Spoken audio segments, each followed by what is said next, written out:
오늘은 에베소 교회에게 하신 말씀을 가지고 사랑의 부흥 마지막 때에 꼭 필요합니다.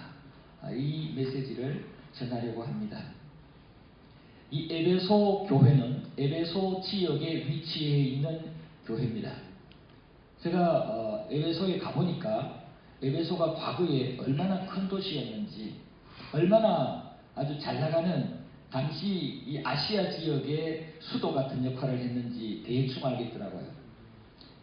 7교회의 흔적들 쭉 보고 그 주변을 쭉 둘러보는데 특별히 이 에베소 교회가 굉장히 큰 규모였고 또 그 지역도 굉장히 발전했다라는 그 흔적들을 볼 수가 있었습니다.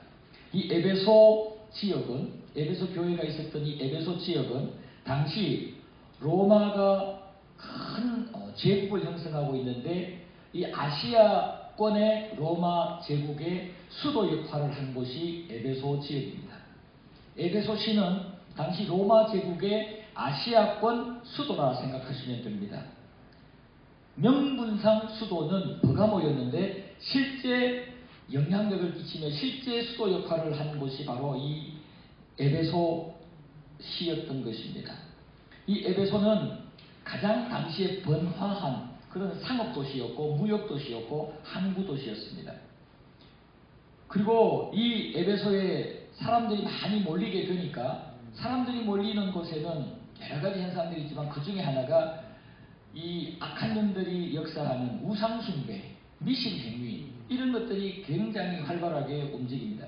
그래서 이 에베소에도 우상숭배가 아주 강력하게 있어서 당시에 대표적인 우상인 아데미 신을 섬기는 그러한 많은 사람들이 있었어요. 그래서 아데미 신전이 에베소에 생겼는데 얼마나 규모가 크고 멋지게 지었는지 불가사의한 그런 문화로 지정해서 지금 많은 관광객들이 찾아가는 그러한 곳입니다.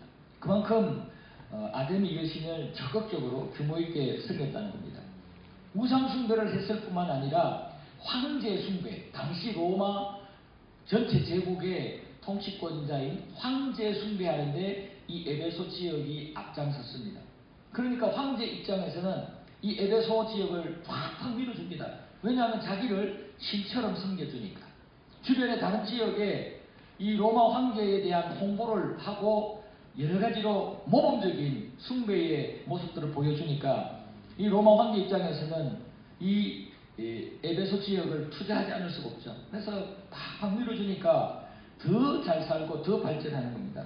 그래서 경제, 문화, 예술, 문명이 대단히 발달하는, 그리고 도로망을 뚫어주니까 점점 더 교통의 요충지가 되는 굉장히 큰 규모로 발전하는 지역이 에베소 지역이었습니다.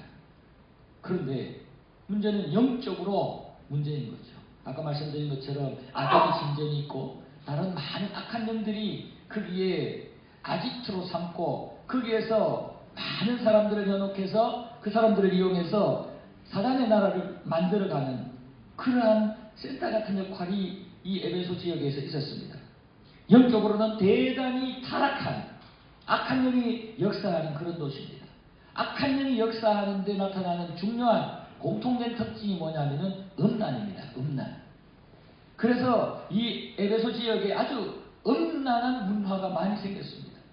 악한 영들은 인간이 제일 쉽게 빠지는 이 음란에 빠지게 만들어요. 그래서 우상숭배하는 데 보면 음란한 의식으로 우상숭배하고 제사드리는 그런 일들이 많아요. 그래서 이 에베소 지역도 이러한 음란 문화가 많이 발전했고, 그리고 거짓 교사들, 이단들, 이러한 세속적인 철학도 많이 발전을 했습니다. 육적으로, 행정적으로 볼 때, 정치적으로 볼 때, 또 영적으로, 종교적으로 볼 때 이런 에베소였는데 사도 바울이 생각을 할 때 이 에베소는 선교적으로 중요한 전략지다 그렇게 생각을 해서 사도 바울이 3차 전도 여행을 할 때 이 에베소 지역에 교회를 세웁니다. 그게 에베소 교회입니다. 그래서 이 전략적으로 많은 영향을 끼칠 수 있는 이 요충지에 선교적 교두보를 마련하기 위해서 세운 것이 에베소 교회입니다. 처음에는 몇 안 되는 성도들을 가지고 시작을 했지만 점점점 이 성도들이 부흥을 하고 전도를 해서 교회가 부흥하니까 또 사람들이 많이 있던 곳이니까 이 에베소 교회도 점점점 부흥을 하기 시작을 합니다. 그래서 규모가 커지고 또 여러 가지 사역도 왕성하고 활발하게 잘 하고 있습니다. 이 에베소 지역에 바울이 두란노 서원을 빌려가지고 2, 3년에 걸쳐서 특별 제자 훈련을 시킵니다. 그래서 두란노 서원의 출신 제자들이 훈련을 받고 난 뒤에 소아시아 지역에 흩어져서 교회들을 세웁니다. 그곳에서 전도하고 그곳에서 교회를 세워서 소아시아 지역에 많은 교회들이 생기게 됩니다. 오늘 계시록에 나오는 이 교회들, 라우디게아, 스무나, 버가모, 두아디라, 사데, 필라델피아, 그리고 골로새, 이러한 지역의 교회들이 들어서게 된 것은 바로 두란노 서원에서 양육받은 제자들이 파송되어서 이들이 그곳에서 복음 전하고 그곳에 교회를 세웠던 겁니다. 그러니까 에베소 교회가 굉장한 역할을 한 거예요. 바울이 에베소 지역을 아주 선교적 교두보로 마련한 중요한 그 목표가 잘 이루어진 것입니다. 사실 지금도 우리가 무조건 그냥 선교만 할 게 아니라 세계 전체 영적인 기상도를 보고 영적 교두보가 어디인지를 알아야 돼요. 영적 교두보가 어디인지를 알고 그곳을 점령해서 영적 고지를 점령해서 에베소 교회가 복음적인 활동을 왕성하게 했던 것처럼 그런 영적인 활동들을 할 수 있는 교두보를 마련해야 돼요. 이게 선교 전략이 필요해요. 저는 자카르타에 가서 거기서 확신을 한 것이 이 인도네시아, 자카르타, 인도네시아 이쪽 지역이 에베소와 같은 선교적 교두보다라는 확신을 가지고 있어요. 그래서 지금 제가 일반 목회를 만약에 하나님께서 허락하지 않는다면 인도네시아를 중심으로 해서 마지막 주님의 재림을 준비하는 그 선교 사역을 이슬람권을 대상으로 하면서 에베소 교회를 활용한 바울처럼 자카르타 인도네시아의 선교 교두보를 마련해서 한국에 또 필요한 센터와 연결이 되어서 에베소 교회와 같은 그런 역할들을 하면 좋겠다는 생각을 하고 기도하고 있어요. 여러분, 지금 여러분 기도할 때 세계를 한번 그려보세요. 세계를 보면 지금 하나님의 나라가 왕성하게 나타나는 그러한 지역이 있는가 하면 침체되는 지역이 있고 쇠퇴하는 지역이 있어요. 그런 와중에도 부흥하는 교회가 있고 지역이 있고 이슬람이 또는 이상한 종교들이 왕성하게 일어나는 그런 지역들이 있어요. 그것들을 뉴스를 통해서 우리는 알 수 있고 특별히 하나님이 영적 분별력과 지혜를 주시면 알 수 있어요. 그래서 이런 부분들을 여러분들이 캐치를 하시고 이런 부분들을 가지고 하나님 앞에 기도해 나가신다면 괴별교회는 정말 하나님 눈에 확실하게 띄는 선교적 교회가 될 것이고 선교사가 직접 세운 그런 사명을 계승하는 교회가 될 줄로 믿습니다. 여러분 세계를 바라보세요. 우리 교회만 잘 되면 된다는 생각 뛰어넘으셔야 됩니다. 구미 복음화를 보셔야 되고 한국 복음화를 보셔야 되고 더 나아가서 세계 복음화를 보셔야 돼요. 하나님이 나에게 주시고 나에게 주신 자녀들을 통해서 물질이나 여러 가지 은사나 여러 가지 환경 조건을 통해서 다른 데 쓰려고 하지 마시고 마지막 때에 주님 재림하실 수 있도록 세례요한이 주의 길을 초림을 준비한 것처럼 우리는 재림의 주님을 준비해야 돼요. 바로 선교와 세계 복음화가 주님 재림의 준비를 하는 척결인 줄로 믿으시기 바랍니다. 바울은 그런 마음을 가지고 에베소 교회를 개척하고 에베소 교회를 키웠어요. 그래서 에베소 교회는 하나님 보시기에 인정받을 수 있는 그런 행위, 그런 수고, 그런 인내, 그런 역사들을 많이 행했던 그러한 교회가 에베소 교회였습니다. 에베소 교회는 진짜 멋진 교회예요. 교인들도 굉장히 영적 수준이 높은, 신앙 수준이 높은 성숙한 그런 교인이었단 말이에요. 그런데 바울이 사역을 하고 왕성하게 사역을 했던 그때하고 지금 본문이 기록될 이 당시하고는 조금 시간적 차이가 있어요. 바울이 열심으로 복음 사역을 했던 그때로부터 지금 사도 요한이 계시록을 쓰는 이때의 시간이 약 25년 정도 시간이 흘렀어요. 제가 첫날 교회의 흐름을 말씀드렸잖아요. 교회가 점점 성장해서 정점에 이르면 쇠퇴하기 시작한다. 정체하고 쇠퇴하기 시작한다 그랬잖아요. 바로 이 에베소 교회가 정점에 이르러서 약해지기 시작하고 쇠퇴하기 시작하는 그러한 상황 속에 있어요. 이때 부흥이 일어나야 되는 거죠. 하나님께서는 사도 요한을 통해서 이 계시록을 기록해서 이 에베소 교회에 이 편지를 보내면서 부흥을 독려하고 있는 거예요. 지금 너희들 정체하고 있다. 여러 가지 문제점들을 꼬집어주면서 이 문제 해결하지 않으면 침체하고 쇠퇴하고 소멸한다. 경고를 해주신 거예요. 이 계시록. 그래서 이 에베소 교회가 바울로부터 열심으로 복음적인 그런 훈련을 받고 복음 사역을 했던 그때로부터 20여 년 이상 지나면서 약해져 있는 여러 가지 면에서 정체 내지는 쇠퇴하고 있는 그 상태에 이 말씀을 받게 되었다라고 여러분들 먼저 생각을 해보시기를 바랍니다. 그래서 지금 현재 이 상태를 우리 하나님께서 보시고 주님께서 보시고 평가하시고 필요한 말씀을 주시는 것이 오늘 본문의 말씀입니다. 오늘 여기 말씀해 보면은 우리 주님께서 7 교회를 붙잡고 계시고 7개 교회의 사자들을 다 지켜보고 있다고 말씀을 하세요. 1절 말씀해 보면 오른손에 7 별을 붙잡고 7 금 촛대 사이를 거니시는 이가 이르시되, 그 거니시는 분은 예수님이신데 예수님께서 그냥 거니는 게 아니고 오른손에 7 별을 쥐고 7 금 촛대 사이를 거니신다고 그랬어요. 7 별은 바로 7 교회의 사자, 교회의 지도자를 의미합니다. 그리고 촛대는 교회를 얘기합니다. 그러니까 주님께서 당신이 세운 당신의 대리자인 사자를 손으로 꼭 붙잡고 있습니다. 그 사자에게 필요한 지혜와 능력을 주님이 주신다는 얘기입니다. 그 사자를 사용하신다는 얘기입니다. 주님의 손에 잡힌 도구가 사자, 주의 사자라는 겁니다. 그 사자를 꼭 쥐고 있고 그리고 7 금촛대 사이를 다니신다고 해서 살피신다 이 말입니다. 에베소 교회를 살피고 있다 이 말입니다. 살핀 그 결과를 이제 말씀을 하시는 겁니다. 2절 살핀 결과 내가 네 행위와 수고와 네 인내를 알고 또 악한 자들을 용납하지 아니한 것과 자칭 사도라 하되 아닌 자를 시험하여 그의 거짓된 것을 네가 드러낸 것을 안다고 합니다. 또 네가 참고 내 이름을 위하여 견디고 게으르지 아니한 것도 안다고 합니다. 안다라고 말씀을 하십니다. 예수님께서는 에베소 교회를 다 지켜보고 계셨던 거예요. 말씀은 안 하셨지만 내가 다 보고 있다. 매번 말씀은 안 하셨지만 다 보고 계셨던 겁니다. 여러분 지금도 우리 예수님은 살아계시고 우리의 모든 것들, 개인과 가정과 교회, 우리 민족 모든 것들을 다 살피고 계십니다. 그래서 다 알고 계십니다. 우리의 잘하는 것도 다 알고 계시고 우리의 실수와 허물도 다 알고 계십니다. 다 알고 계시는 예수님이에요. 예수님께서는 교회를 아시고 성도들 개개인들을 다 알고 계시는데 출애굽기 3장에 보면은 모세를 부르는 그러한 상황이거든요. 괜찮아요. 미안해하지 않아도 돼. 잘 달랬어요. 작게 가지고 오는 것 같아요.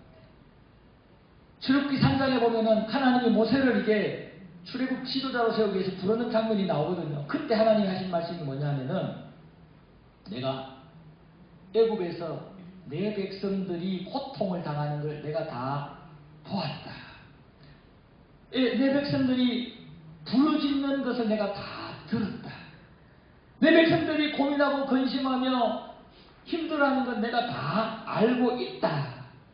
학대받는 것도 내가 다 보았다라고 말씀합니다. 다 보고 있었대요.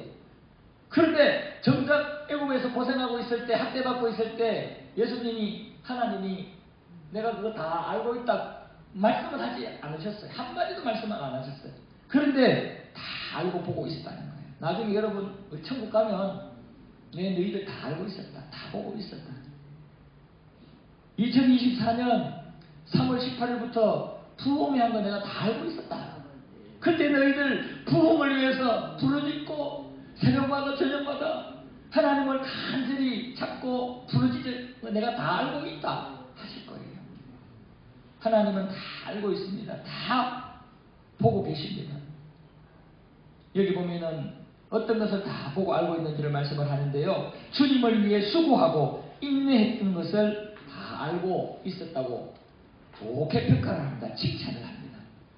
7개 교회 중에 칭찬만 들은 교회가 있고 책망만 들은 교회가 있고 칭찬과 책망을 함께 들은 교회들이 있어요. 여러분 다 아시죠? 기본적으로 이 에베소 교회는 칭찬도 듣고 책망도 들은 교회입니다. 그래서 먼저 칭찬을 말씀을 하시는 거예요. 하나님께서 다 보고 보신 중에 칭찬거리를 말씀을 하고 계시는 거예요. 바로 너희들의 나를 위해서 한 수고, 나를 위해서 한 인내, 나를 위해서 한 그 모든 환난과 핍박을 견뎌낸 것 내가 다 알고 있다 라고 말씀을 합니다.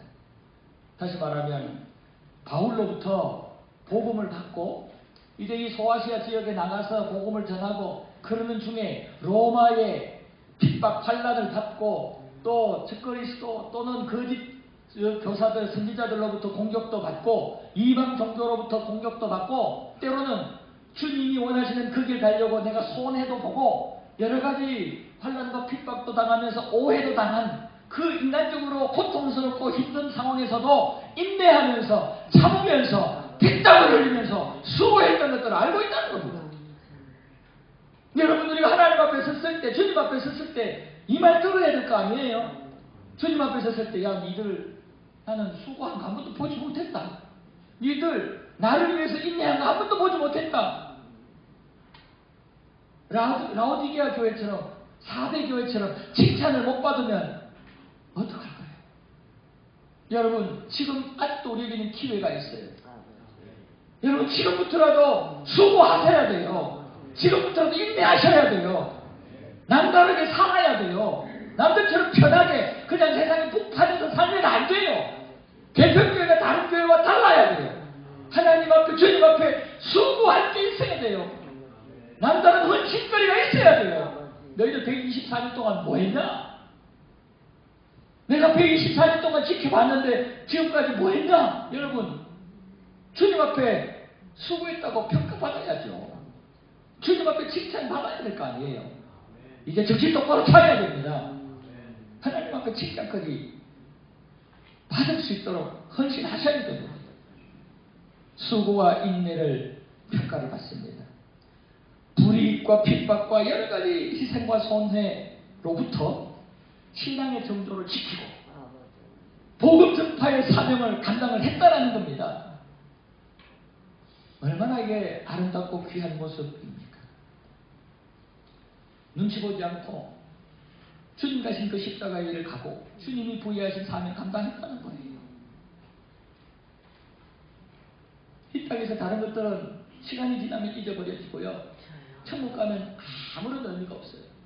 그러나 주를 위해서 흘린 땀방울, 눈물방울, 주를 위해서 희생하고 수고한 이 모습은 우리 하나님이 다 기억하고 천국에서 이 부분에 대한 영광의 면류관 상급을 주신단 말이에요. 이 땅에서처럼 뭐 그냥 그런 물리적인 그런 것이라기보다 영광을 누리게 하는 거예요.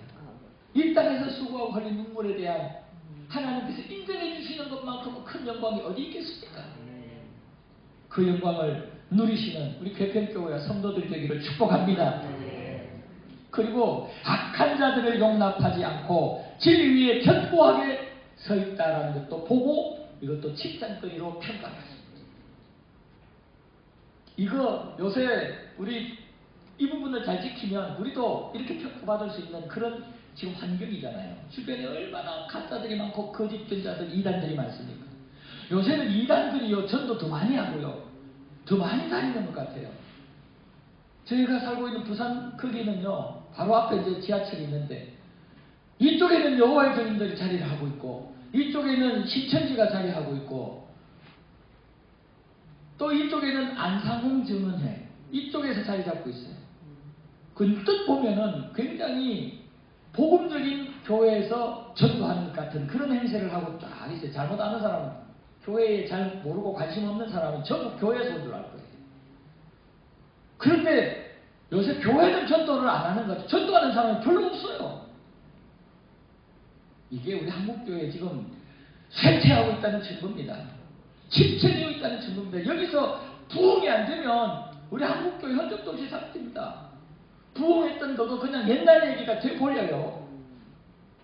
그런데 지금 에베소 교회는 악한 자들로 용납하지 않았다는 거예요.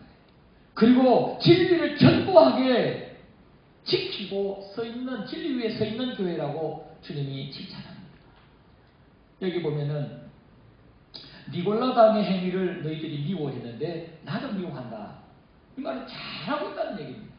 이 니골라당은요, 이거는 율법주의 계통의 그러한 일파인데요. 영혼만 구원받고 육신은 구원받지 못한다고 얘기하고, 그래서 구원받는 영혼만 거룩하고 깨끗하게 유지하면 되고, 구원받지 못하는 이 육신은 아무렇게나 살아도 된다라고 얘기합니다. 그래가지고 더러운 죄를 지어도 육신은 괜찮다고 얘기합니다.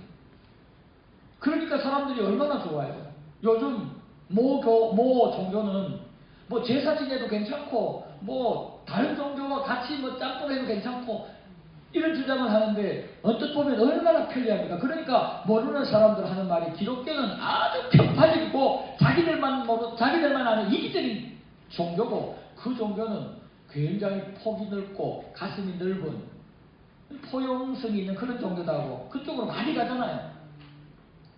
여러분, 그 가짜입니다.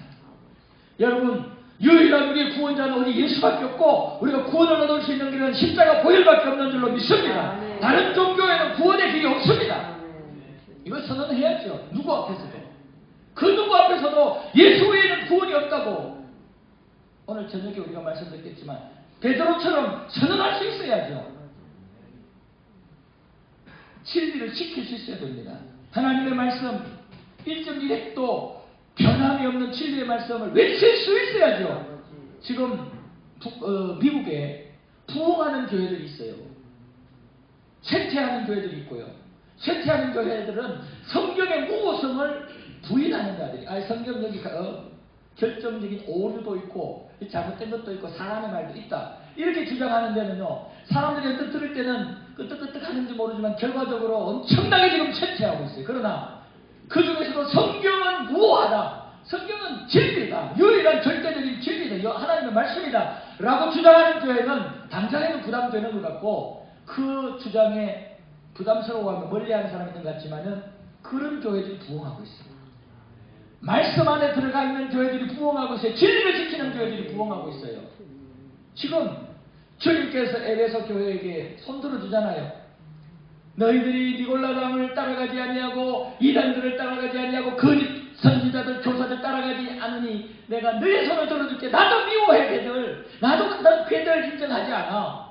그러면서 이 에베소 교회의 손을 번쩍 들어주잖아요. 할렐루야. 여러분, 하나님이 개평교회의 손을 들어주기를 축복합니다. 여러분의 손을 들어주시기를 축복합니다. 세상 사람들이 아무리 들어줘도 의미 없어요. 세상 사람들 앞에 인정받아도 그거는 의미 없어요. 하나님께 인정받고 예수님께서 우리를 인정하고 손을 번쩍 들어주셔야 됩니다.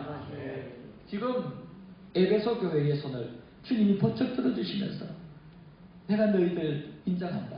내가 미워하는 건 너희들도 미워하고,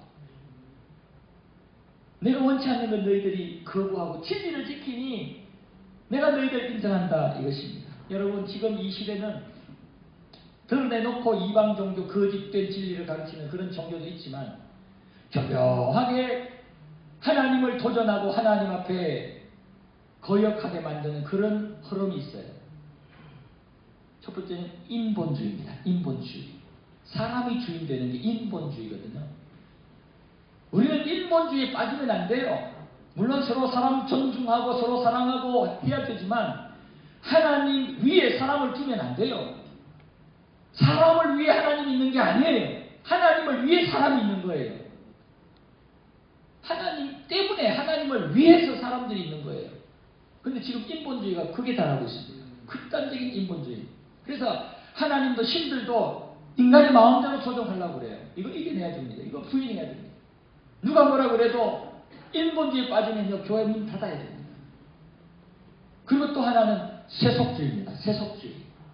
점점 발전하는 문화와 문명의 풍성함에 빠져들기 시작하면은 하나님 앞에 헌신이 싫어지고 하나님 앞에 충성과 또 말씀 지키기 위해서 해야 되는 긴장이나 여러 가지 힘든 육체적인 부분들, 이거 싫어집니다. 그래서 우리는 인본주의와 세속주의를 경계해야 됩니다. 사단이 이것을 탈을 쓰고 뒤에서 조종하고 있습니다. 그래서 우리는 드러내놓고 거짓된 진리를 가르치는 이단들이나 거짓된 자들 뿐 아니라 사단이 사용하고 있는 이 인본주의 문화, 세속주의 문화, 우리 인간이 예술의 감성에 굉장히 영향을 많이 받아요. 그래서 마귀 사탄이 한 20, 30년 전에 어떤 분이 신상은 씨라고 하는 이분이 쓴 책이 있어요. 책 제목이 뭐냐면 사탄, 대중문화를 선택했다. 사탄이 대중문화를 선택해서 교회를 또는 개개인 그리스도인들을 무너뜨리고 있다는 거예요. 그때도 많이 그런 현상이 있었지만 지금 완전히 문화를 장악해서 타락한 문화, 더럽고 지저분한 하나님 앞에 부끄러운 문화가 지금 얼마나 판을 치는지 몰라요. 이게 타락한 대중문화거든요. 이거 이겨내야 되는 것이죠. 그래서 지금 이 에베소 교회를 위해서 주님께서 먼저 칭찬을 쭉 하고 계십니다. 내가 이거 다 보고 있었다. 그렇게 말씀을 하고 있는 것입니다.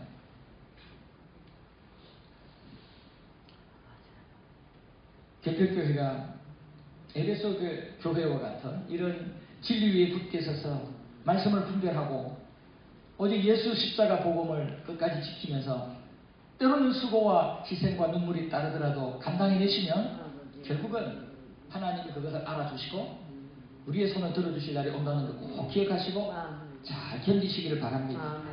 그 다음 이제 중요한 말씀이 나옵니다. 이제 잘 들으셔야 돼요. 그러나입니다. 그러나 잘했다 칭찬을 하시면서 너희들 지금까지 잘했다 하고는 그러나 너희가 처음 사랑을 버렸다. 잘하고 있는데 너희에게 사랑이 없다라고 말씀합니다. 여러분 고린도전서 13장 말씀하시죠. 거기 말씀해 보면은 천사의 말을 해도 또 예언의 능력을 가져도 구제를 하고 자기 몸을 불사르며 헌신하고 수고해도 사랑이 없으면 헛되다. 사랑이 없으면 헛되다. 에베소 교회가 그렇게 하나님 앞에 지금 칭찬 듣고 인정받고 쭉 했는데 이제는 그때는 너희들이 사랑을 가지고 헌신하고 수고하고 쭉 했는데 지금은 너희들에게 그때 했던 처음 사랑이 없다 이거예요. 처음 사랑이 없대요. 그러면서 앞에 한 모든 내용들을 X 시켜버렸어요. 칭찬했던 모든 것들 X입니다. X. 왜? 처음 사랑이 없으니까. 사랑이 없으면 방언을 해도 예언을 해도 구제를 해도 어떤 수고와 봉사를 해도 X잖아요.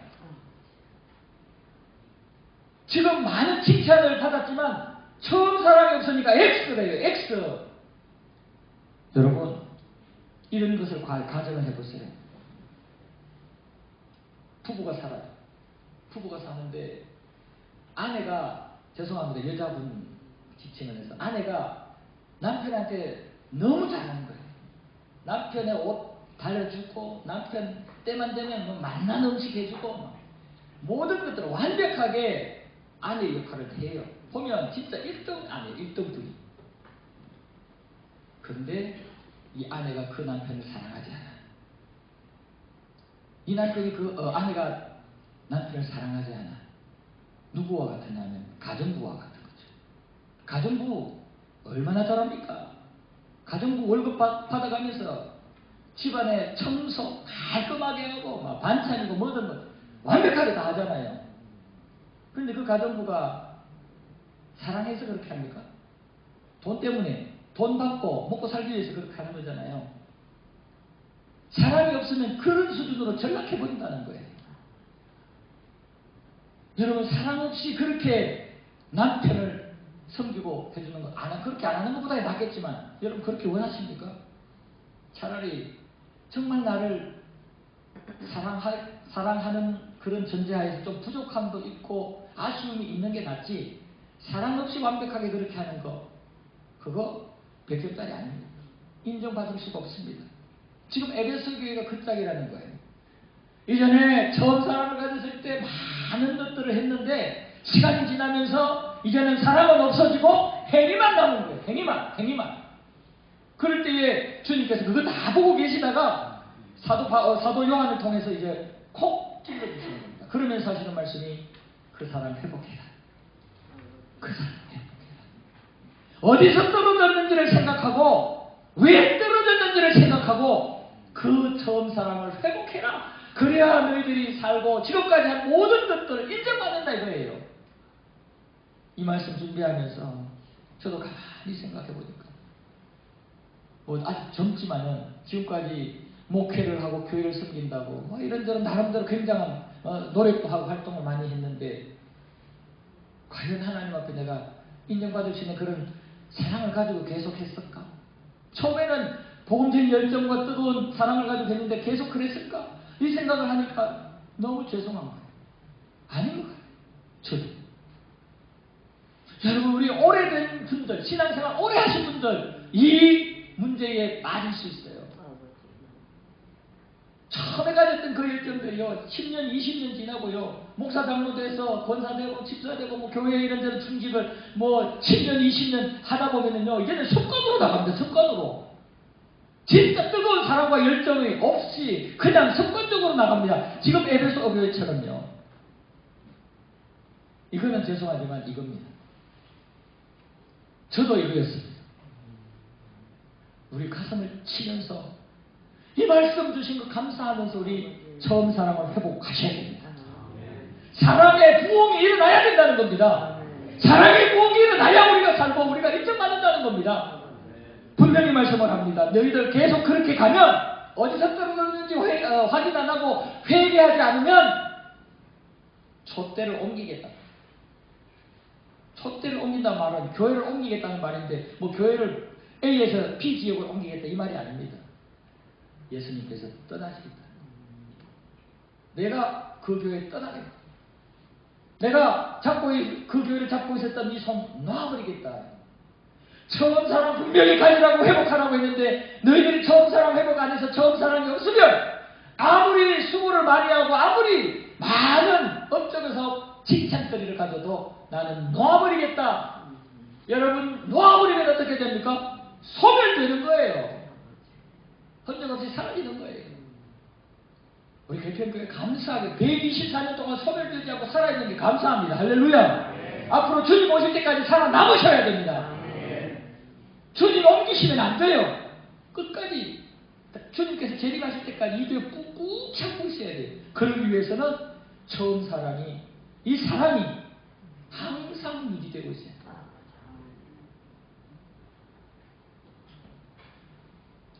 그러면 처음 사랑이 무엇입니까? 처음 사랑. 이 에베소 교회가 가졌던 그 처음 사랑이 무엇입니까? 정말 헌신하게 만들고 수고하게 만들고 땀방울 흘리게 만들고 그런 손해를 봐가면서도 기분 나쁘지 않으면서 오히려 감사하면서 눈물 흘리면서도 마음은 기쁘고 육신은 고통인데 마음은 평안히 있는 그런 기초의 배경에 깔려있는 것이 처음 사랑입니다. 처음 사랑은 하나님을 사랑하는 마음이 없이는 있을 수가 없습니다. 처음 사랑은 하나님이 나를 얼마나 사랑하는지를 알고 내가 하나님을 사랑할 때 처음 사랑을 우리는 회복할 수가 있습니다. 우리는 정말 하나님 앞에 하나님이 원하시는 그런 처음 사랑을 계속 유지해야 됩니다.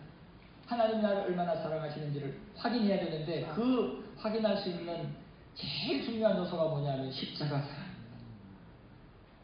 예수 십자가는 하나님이 우리를 얼마나 사랑하시는지에 대한 확실한 증거물입니다.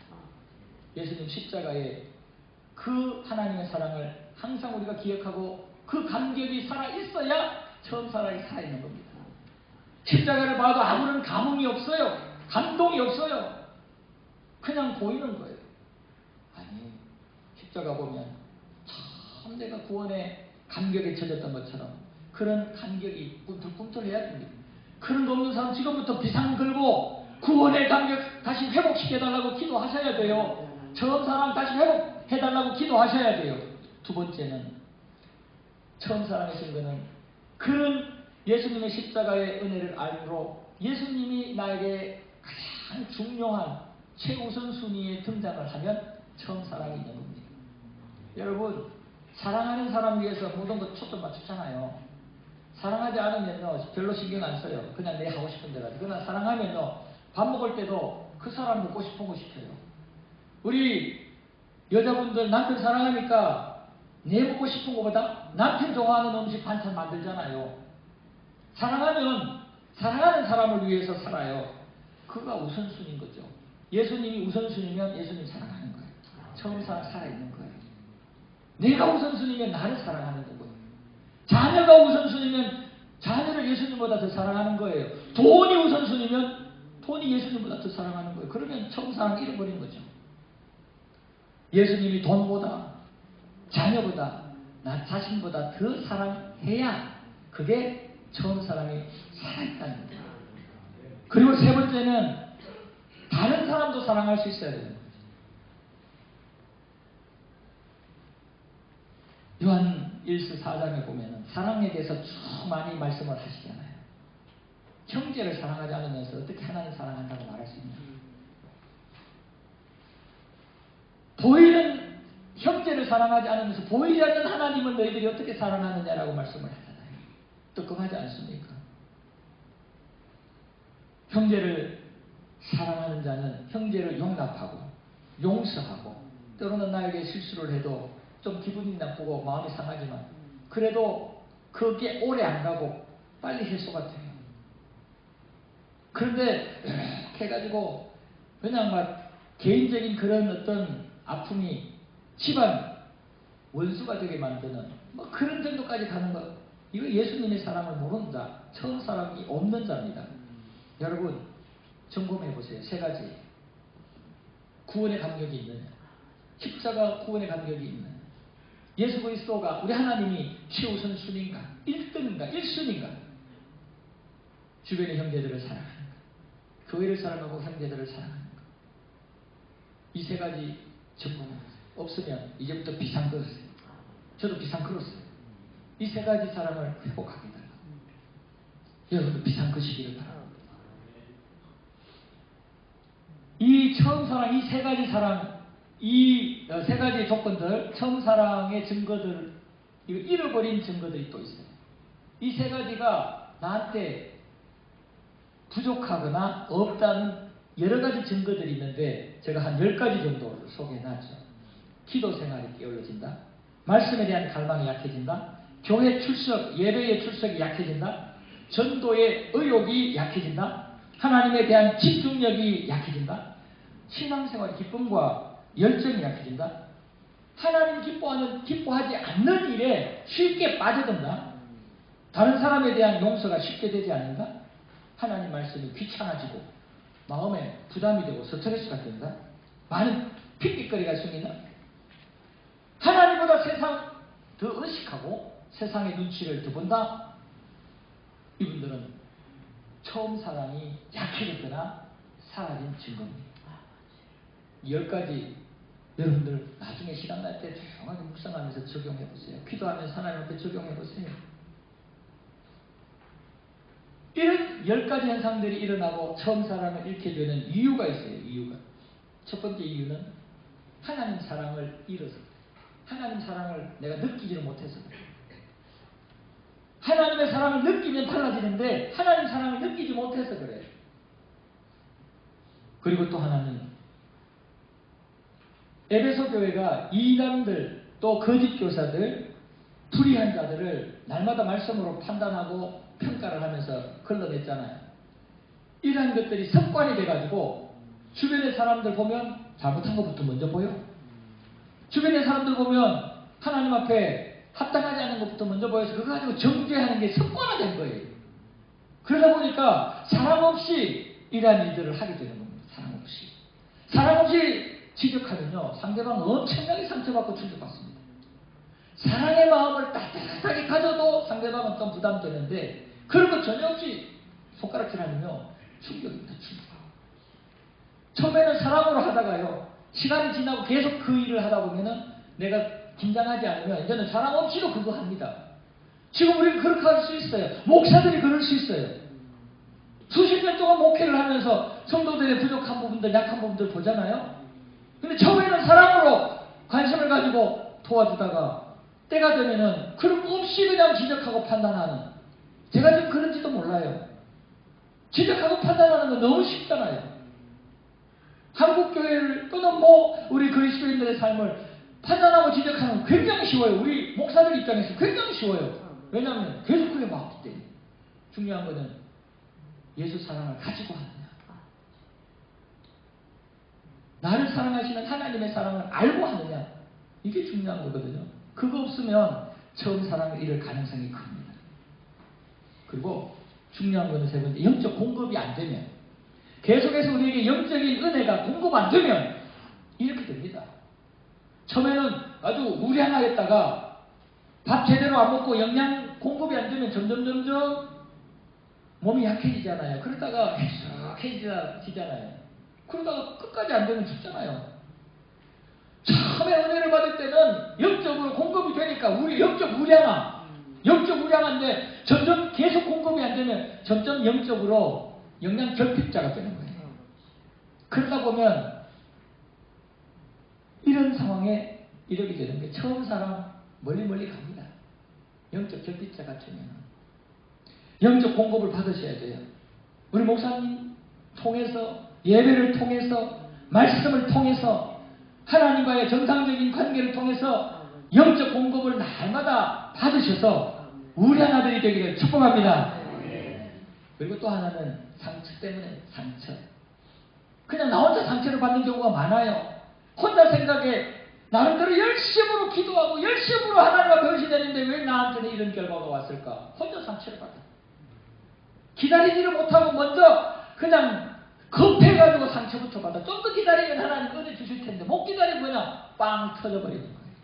이런 상처들, 하나님에 대한 실망과 상처들 스스로 받는 것, 이것이 하나님의 그 마음을 오해하게 만들고 결국은 처음 사랑을 냉랭하게 식혀버리는 얼음덩어리가 되는 것입니다. 그 다음에 중요한 것은 부유함과 편리함. 이 부유함과 편리함, 이것이 우리에게는 아주 위험한 거예요. 부유하고 편리하면요, 이제 은혜 별로 사모 안 합니다. 왜? 나한테 있을 거 다 있으니까. 아쉬움이 별로 없으니까. 이것 때문에 처음 사랑을 잃어버릴 수 있는 겁니다. 지금 에베소 교회가 이 짝입니다. 부유하고 모든 게 다 좋고 당대 최고 교회가 되어 있으니까, 교회도 최고로 많고 건물도 최고로 멋지고 힘 있는 사람도 우리 교회에 많이 나오고 그러니까 아쉬울 게 없는 거예요.